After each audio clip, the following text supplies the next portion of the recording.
Gautama Buda, o fundador do budismo, viveu no norte da Índia no 6º século a.C.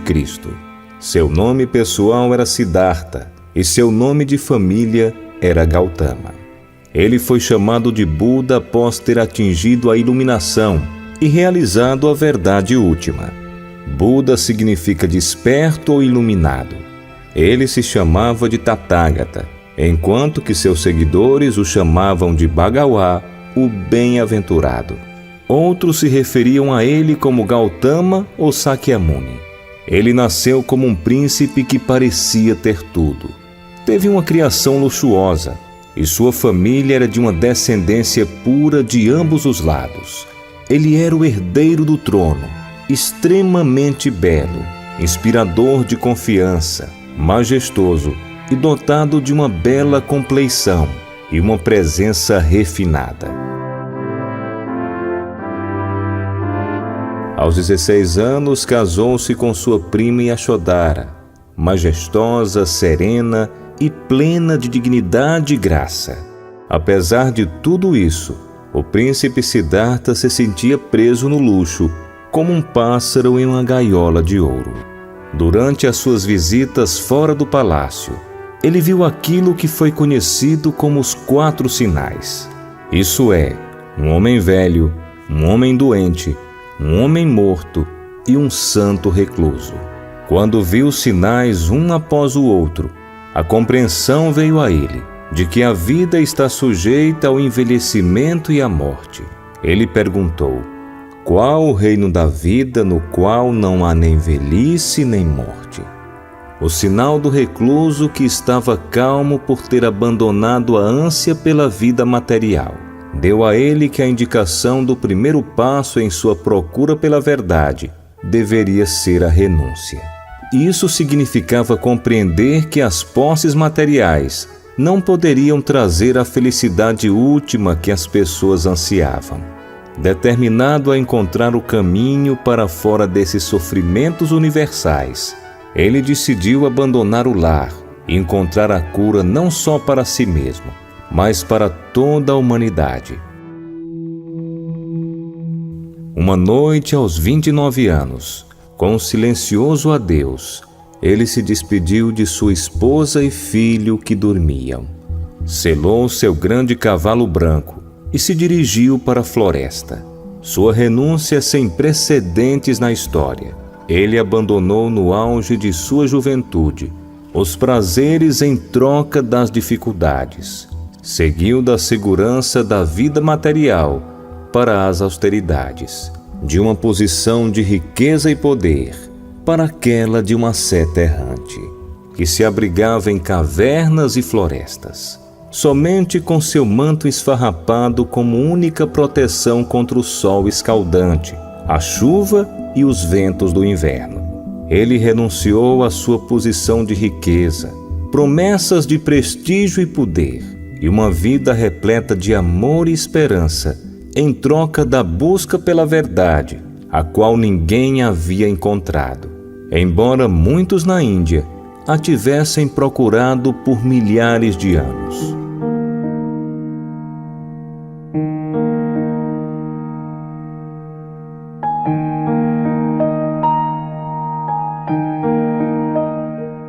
Por 6 longos anos, Siddhartha se dedicou a encontrar a verdade. Qual a verdade ele buscava? Era entender verdadeiramente a natureza da existência e encontrar a felicidade derradeira e imutável. Estudou sob os mais proeminentes mestres da época e aprendeu tudo que tais professores religiosos podiam lhe ensinar. Quando descobriu que não podiam ensinar aquilo que estava buscando, ele decidiu encontrar a verdade por seus próprios esforços. Um bando de ascetas se juntou a ele e juntos praticavam severas austeridades, na crença que se o corpo fosse torturado, então a alma seria liberta do sofrimento. Siddhartha era um homem de energia e força de vontade, e superou os outros ascetas em cada austeridade que praticava.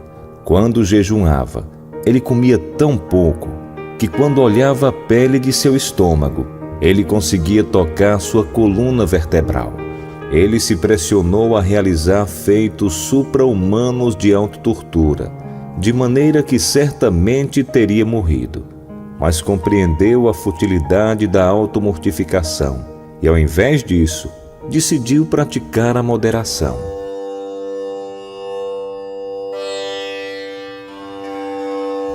Na noite de lua cheia no mês de Vessaka, ele se sentou sobre a árvore Bodhi, em Gaia, imerso em profunda meditação.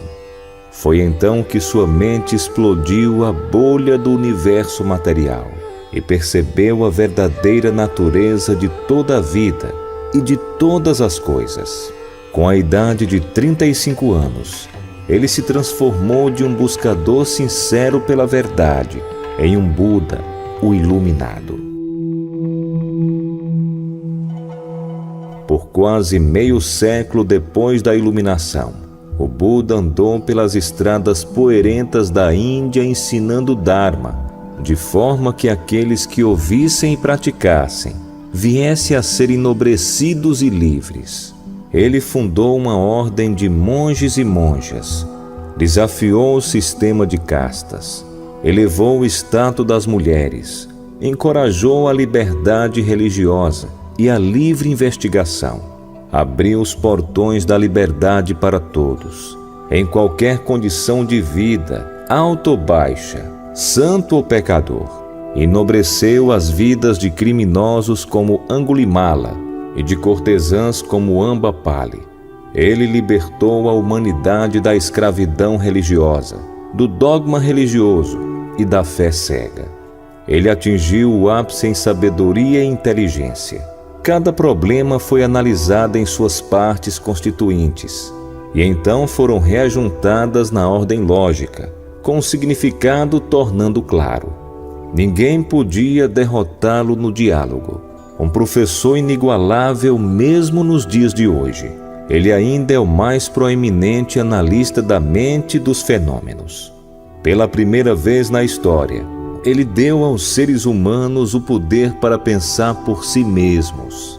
Elevou o valor da humanidade e mostrou que os seres humanos podem alcançar o mais alto conhecimento e a suprema iluminação por seus próprios esforços. Apesar da sua incomparável sabedoria e linhagem real, ele nunca se afastou dos simples aldeões. Distinções superficiais de classe e casta significavam pouco para ele. Ninguém era tão pequeno ou baixo que ele não pudesse ajudar. Frequentemente, quando uma pessoa sem casta, pobre e rejeitada, vinha até ele, seu respeito próprio era restaurado e sua vida era transformada de ignóbil para de um nobre ser.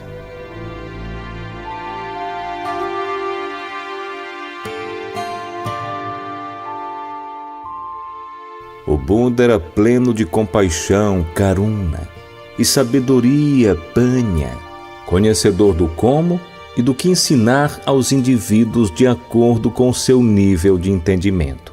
Ele era conhecido por ter andado longas distâncias para ajudar uma única pessoa, a fim de mostrar a ele ou a ela o caminho correto. Ele era carinhoso e dedicado aos seus discípulos, sempre perguntando a respeito de seu bem-estar e progresso. Quando residia no mosteiro, ele visitava diariamente os lugares onde os doentes ficavam. Sua compaixão pelos doentes pode ser notada por meio do seu conselho: quem cuida do doente, cuida de mim. O Buda manteve ordem e disciplina, com base no respeito mútuo. O rei Pasenadi não podia entender como o Buda mantinha tal ordem e disciplina na comunidade dos monges, enquanto ele, um rei, com poder de punir, não conseguia fazê-lo em sua corte. O método do Buda era o de fazer com que as pessoas agissem a partir de um entendimento interior, ao invés de fazê-las se comportar pela imposição de leis e ameaçá-las com punições. Muitos poderes milagrosos foram atribuídos a ele, mas ele não considerava qualquer tipo de poder sobrenatural algo de importância. Para ele, o maior milagre era explicar a verdade e tornar uma pessoa cruel em alguém bondoso por meio da compreensão. Um professor com profunda compaixão. Ele sentia o sofrimento humano e estava determinado a libertar as pessoas de seus grilhões por meio de um sistema racional de pensamento e um modo de vida. Buda não afirmava ter criado condições mundanas, os fenômenos universais ou a lei universal que chamamos de Dharma. Embora descrito como Lokavidu, o conhecedor dos mundos, ele não era considerado o exclusivo guardião da lei universal. Ele livremente reconhecia que o Dharma, juntamente com o funcionamento do cosmos, é atemporal, não tem criador e é independente no seu sentido absoluto. Cada coisa condicionada que existe no cosmos é sujeita à operação do Dharma. O que o Buda fez, como todos os outros Budas antes dele, foi redescobrir a verdade infalível e torná-la conhecida pela humanidade. Descobrir a verdade, ele também descobriu os meios pelos quais alguém poderia de forma derradeira se libertar da sujeição ao ciclo infindável do condicionamento com os malefícios que o seguem. No Três Maiores Homens da História, H.G. Wells declara: no Buda se vê claramente um homem simples, devoto, solitário, lutando pela luz, uma personalidade humana vivida, não um mito. Ele também deixou uma mensagem universal à humanidade. Muitas de nossas melhores ideias atualmente se encontram em estreita harmonia com sua mensagem. Toda miséria e descontentamento da vida são devidos, ele ensinou, ao egoísmo. Antes de um homem se tornar sereno, ele deve cessar de viver voltado para os seus sentidos ou para ele mesmo. Então ele se funde em um ser maior. O budismo, com uma linguagem diferente, convidou o homem a se esquecer de si mesmo 500 anos antes de Cristo. De certa forma, ele estava mais perto de nós e de nossas necessidades. Ele foi mais lúcido quanto à nossa importância individual no serviço do que Cristo, e menos ambíguo quanto à questão da imortalidade pessoal. Após 45 anos de ministério, o Buda faleceu.